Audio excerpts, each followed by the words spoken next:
Hey guys, so today, on the day I'm filming this, we just found out that Michigan is going back for the fall semester, which I am so freaking pumped about because I have literally been anticipating the announcement for so long, and I'm so psyched that it's a good one. And I figured that a bunch of you incoming freshmen, or maybe you already go to Michigan, but you're probably trying to figure out your classes right now and like your schedule and how it's going to work with the whole system that they've got going. I know some classes, like the big ones, are going to be online or like a mixture of like online and in person, and then some of the smaller classes are going to be in person. Maybe you're wondering what that's going to look like if you've only had experience with like a high school online setting, and you're wondering how it's going to be a little bit different. Or what's going to be the same in a college setting. So today I'm going to talk to you about all the classes I took my freshman year, fall and winter semester, and then my winter semester classes. I can kind of go into what those classes look like online or like hybrid or whatever. And then also I just love finding out what classes people are taking, because even like in high school I thought it was so interesting how universities had so many niche courses. There's actually another YouTuber on here who has Stanford. Her name's Catherine, the Cath Path, and she said the same thing in like her college courses video about how it's just so interesting to know what people are taking. I don't know why. It's just like a thing. I don't know. It's fun, okay? But anyways, I have my notes here, so let's just get into it. So my freshman fall, I took 16 credits. If you aren't sure about the credit system, basically what it means is that the more credits a class is, the more hours it's supposed to take up. So that goes for classes, and then also like the amount of homework they give. So like a 4-credit class is going to be a lot more work heavy than like a 1-credit class, which is basically just like a mini course usually. So at Michigan you can take anywhere from 12 to 18 credits to be considered a full-time student. So 16 credits is a little on the higher end, but I feel like it's pretty average for most people to take around that many credits. So the first class I took was AnthroArch 285, Frauds and Fantastic Claims in Archaeology. I could not recommend this class more highly. I loved this class, and mind you, I'm not looking to be an archaeologist by any means. 4 credits, and it fulfilled the race and ethnicity as well as the social science requirements. We met Monday, Wednesday, Friday from 11 to 12, and then we had section Monday 3 to 4 p.m. So basically section is a smaller, more discussion-centered class. It's about an hour once a week. Basically, you meet with your GSI or graduate student instructor to just go like more in depth on topics, apply it with a more hands-on approach. A lot of big lectures have them, but not all lectures have them. So the professor for the class was Lisa Young. She's amazing. I cannot rave about her more. I highly recommend taking a class with her. She's awesome. And then the class was about 50 students, I would say, and there was like a mixture of freshmen to seniors. The class talked a lot about different archaeological claims, and then the evidence to back it up or lack thereof, and then also how to tell if the evidence was problematic or good supporting evidence.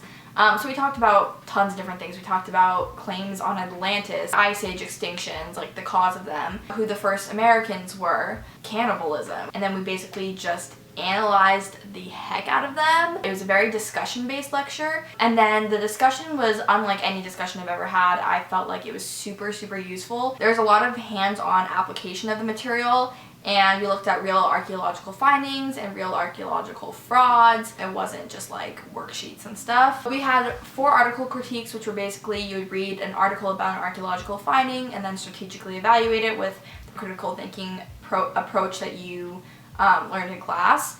And then there were 2 tests, a midterm and a final, and that was it. I basically signed up for this class because I was really limited in my course selection because I had a late registration date, and also I figured it would be good for learning a little bit about history because that's what I want to major in, and it actually ended up being one of my favorite classes that I've ever taken at Michigan. I've only been there for a year, but out of the 8 classes I've taken at Michigan, it's one of my favorites so far. I would say that this class is super beneficial to really any career path, and so much of what you do in college and your college writing. It's really, really good for critical thinking. Also, the class just gives you plenty of opportunities to put your skills into action. And Dr. Young is super respectful and she's super passionate about the subject and she wants you to do well. And her and the GSI gave me so much helpful advice on my papers. I cannot rave more about this class and more about this professor. Okay, the next class I took was Astro 101, the solar system and the search for a new Earth. Again, 4 credits. It was a QR2 requirement, which basically it's like quantitative reasoning. It fulfills half the requirement rather than the whole requirement like some courses do. And then natural science. The class met Monday, Wednesday, Friday from 1 to 2, and then I also had a discussion section on Thursdays from 5 to 6 p.m. That was a late discussion. Don't recommend doing that if you have the option not to. And then I had 2 professors for this class. They kind of like split the class in half, so like for part of the semester one teacher taught and then the other half the other teacher taught. I don't know, it's kind of weird. But it was Lee Hartman and Chris Miller. It was a pretty large lecture, about 100 to 150 students, and then it was mainly like freshmen and sophomores. So we basically looked into the history of astronomy, we looked at the evolution of planets, the sun, other parts of the solar system, the properties of different planets, just everything you can think of about the solar system. And then we also evaluated how we would find another habitable planet. That was towards the end of the semester. The lecture was very note heavy, but they also did some demonstrations as well.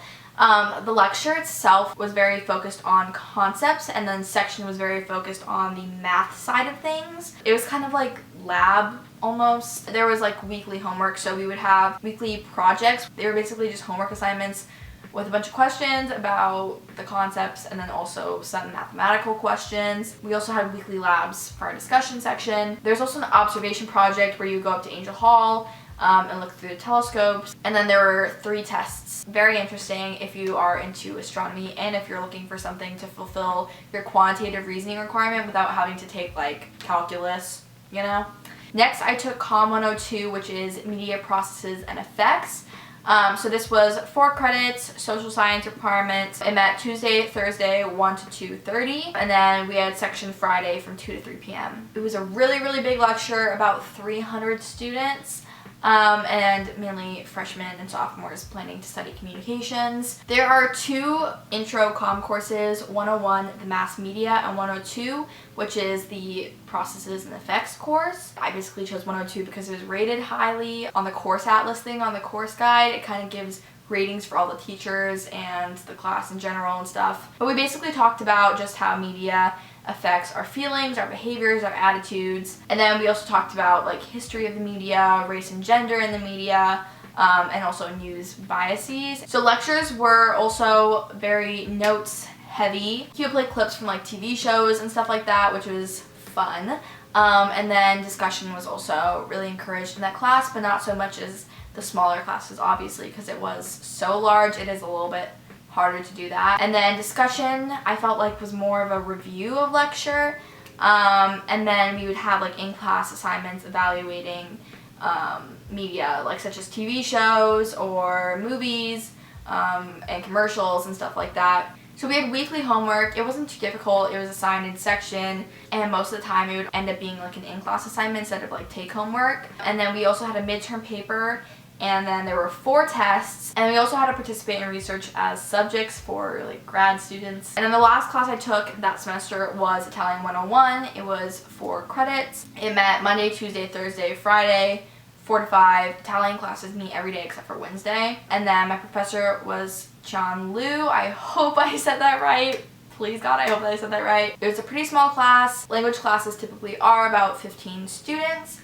And mainly freshmen because it was an intro Italian class. And it was an intro class for people who had never taken Italian before or just didn't have any experience with it in general. Usually at your orientation, you'll take like a placement test, and sometimes you can get placed into a higher class if you have taken Italian, but none of us had ever taken it, so we were in the one-on-one class. So basically the format of the Italian classes at Michigan is you study your vocab and grammar outside of class, and then you come into class to apply it. So there's not very much like actual teaching in class.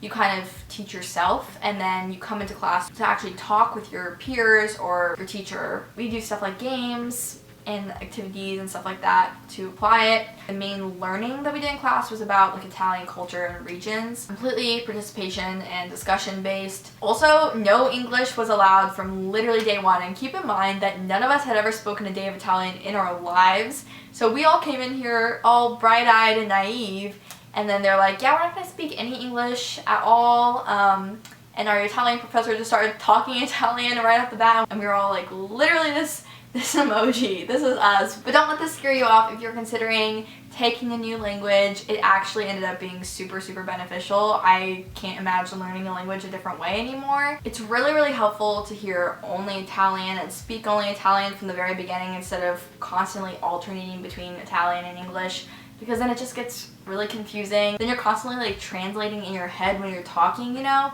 That's how it was for like Spanish in high school. But in college, I feel like when I learned it, I would just like think in Italian right off the bat rather than having to like translate. After like 4 months, I could hold a conversation, which is so much more than I can say for like a high school language. The professors that I've had were super, super patient, and they understand that you have no idea what the heck is going on, and they'll help a girl out, don't worry. Language classes are very assignment heavy, and that's just because obviously it's really, really hard to learn. So we would have like regular online quizzes. We would have compositions, which were basically like timed writes if you've ever taken AP Lang or AP Lit or a class like that. We also had a group presentation at the end of the year about an Italian region, which was completely in Italian. You couldn't use note cards or anything. And then we had 5 or 6 exams, I want to say, and then we had a final oral exam with a partner. Just you and the partner and then the teacher in the room. And then it would basically just be like a 5-minute conversation. I really, really loved my teacher for this class. I don't know if he's teaching a 101 this fall semester, but I highly recommend him. If you do see his name on the course guide, you should take him because he is such a gem. I love that man. He is so sweet, he's so funny, and I honestly feel like I learned so much from him. Freshman winter, I took 15 credits. So the first class I took was Italian 333, Dante's Divine Comedy. This is for my Italian minor, but also fulfills the humanities requirement. It was 3 credits, and then it met Tuesday, Thursday, 11:30 to 1, and then there was no discussion. The professor was Carla Millette. She's such a sweetheart, and then the size was about like 50 students, and mainly sophomores and juniors. The lecture was taught in English, but she did speak in Italian from time to time because there were a lot of majors slash minors slash just regular Italian speakers in that class, but I feel like you could understand and you'll be good. In the lecture, discussion was very encouraged. A lot of people asked questions and she would answer in class. Everyone would kind of just talk in class a lot. Obviously just not to each other, but like to the teacher. So very discussion based. We'd also write questions on like a note card every class, or like profound thoughts that we had, and then she would like go through them the next class. It was very exciting when your question or your thought was talked about in class. So for assignments, we had online reading quizzes over about 3 to 4 chapters before every lecture. We also had reflective readings, which were basically a short paper about 1 to 2 pages, really, really short, about a specific passage and your analysis of it. And then there was also a midterm paper and then a final paper. Midterm was on Dante in the modern world, so basically like in films, art, literature. And then there are also a few different options for the final topic. So I wrote about how each of the theological virtues was represented in each of the individual canticles of the Divine Comedy. If you are interested in this class, I highly recommend taking it. I could not recommend Professor Millette enough. She's amazing. She knows so much about Italian history and religion and politics and obviously Dante's writing. The second class I took was Social 344, Sociology of Families. It was 4 credits. It met the social science requirements.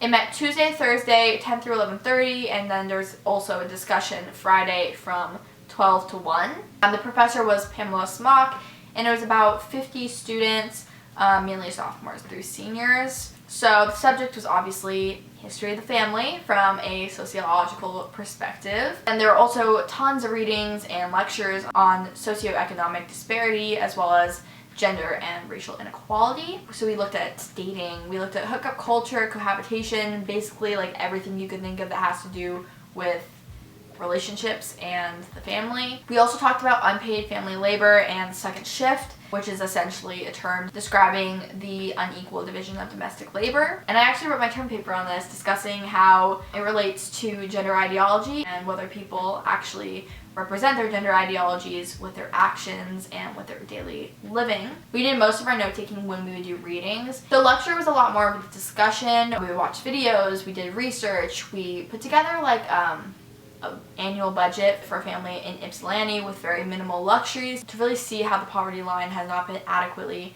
adjusted for modern day families, which was very interesting to look into, by the way. And then the discussion section was actually very similar to class. So we had 2 exams, then we had a term paper, and then there was also an optional third exam if you weren't satisfied with your grade. The whole system got a little bit adjusted because of the corona situation, so the weight of your assignments, you could like choose what you wanted. So if you wanted to just not write the term paper, you didn't have to. If you wanted to just like take the 2 tests and be done with it and have them weigh like each half of your grade, you could do that. I literally wrote the term paper just because I thought it would be fun.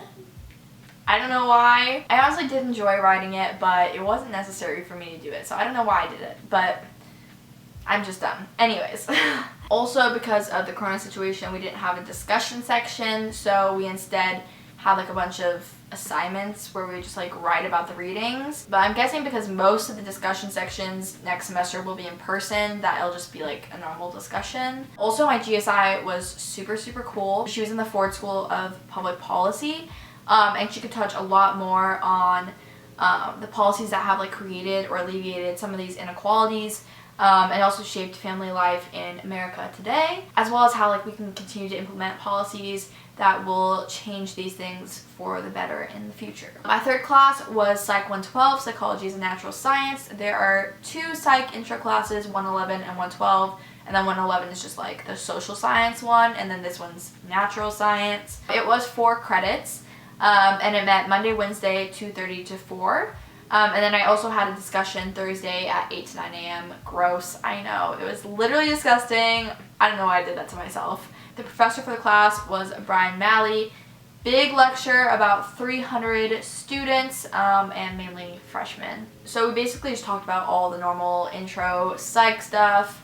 We talked about dreaming and memory and feelings and all that stuff, but with like a natural science component, so it was a lot more about like how the brain works.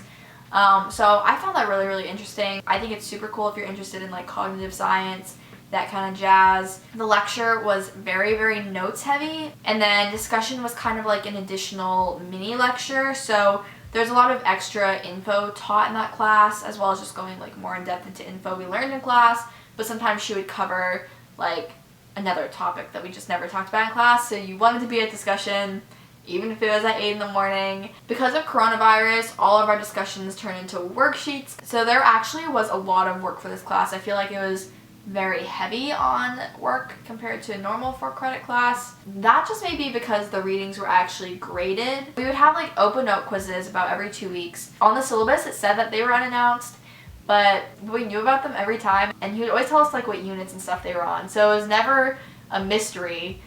We always knew when they were coming and what they were about. I didn't find them to be too bad, but he wants you to write stuff in a very specific way. I think it was fine, and people kind of got the hang of it after a while, and the averages got better as the semester went on, so don't stress about it, you'll be good. And then the readings I was talking about were learning curves, so it was basically on this website where you would do the readings, and then you'd have to take like a quiz on it, and then it was graded by like completion. And then there's also a midterm research paper, so I wrote mine about the risk factors for sleep paralysis. And then I think there's also like a final paper, but I'm pretty sure it got canceled because of corona. And then also you had to participate in research in the subject pool, kind of like the comm class I took freshman fall. And then finally I took Italian 102, 4 units, and met Monday, Tuesday, Thursday, Friday from 1 to 2 p.m. The professor was Guglielmo Alberti. I really hope I said that right. We called him Gugu. It was about 15 students, same as the 101 class, and mainly freshmen and sophomores, but there were some upperclassmen in that class too. The format of the class, same as 101, it was just second semester course. The only things that I would say are different are it was a lot more heavy on the work than 101, so There are a lot more timed rights, they were a lot more complex. Obviously, we're getting more skilled in the language. And there were also a lot more online quizzes, especially where we had to like write a lot rather than like multiple choice answers. There are also some online discussions, which were kind of like the in-class compositions, except for we had to like respond to each other. We also watched an Italian movie and had to write about that. And then instead of group presentations, we had like individual presentations on just like a specific topic rather than a region. I talked about Italian food and the difference between northern and southern Italian food. It was super fun, and now I know so much about Italian food. I also really like Gugu. He kind of intimidated me at the beginning, but if you're looking for an Italian professor, he is awesome. I love him because he's super funny, he's super sarcastic. So I definitely will try to take another class from him in the future, and I do recommend him.